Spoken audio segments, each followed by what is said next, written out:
Revenons à Kinshasa pour parler de cet événement. L'identification de la population en RDC, garantie d'une identité légale pour tous, thème choisi ce 16 septembre consacré à la Journée internationale de l'identité.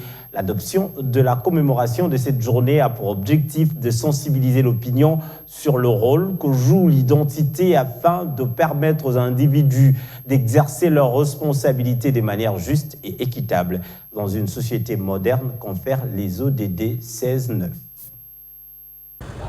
Depuis près d'un demi-siècle, les Congolais n'ont pas bénéficié d'une carte d'identité, pourtant un droit constitutionnel, voire universel. Identifier la population congolaise afin de le doter d'une carte d'identité légale figure parmi les priorités du quinquennat du chef de l'État.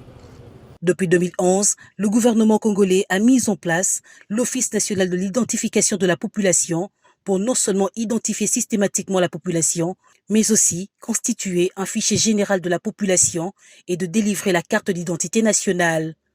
Ce 16 septembre, journée consacrée à l'identité, était une occasion pour Richard Ilunga Tumba, directeur général de l'ONIP, de confirmer la disponibilité de son institution pour atteindre ce pari. Dans les ODD, les objectifs de développement, point 16, cible 9, concerne justement l'identité légale pour tous. Tout est fin prêt.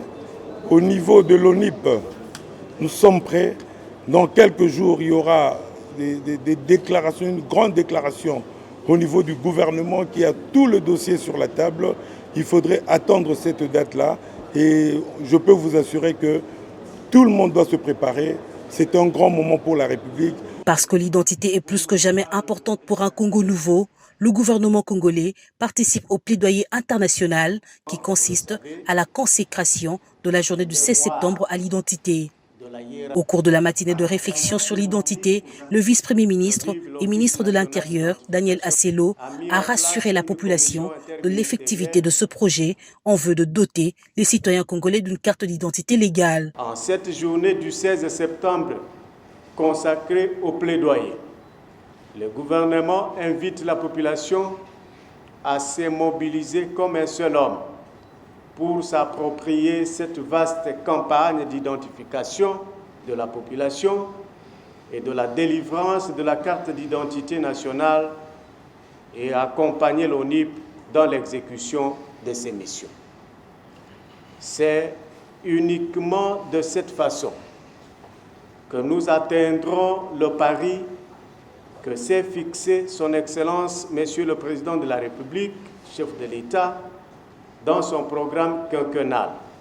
Un objectif, certes louable, qui ne pourrait se concrétiser que si les moyens sont mis à disposition. Une feuille de route a été déposée auprès du Premier ministre pour la mutualisation des opérations de recensement scientifique, de recensement administratif et d'enrôlement des électeurs. Le tout a été estimé à 600 millions de dollars américains.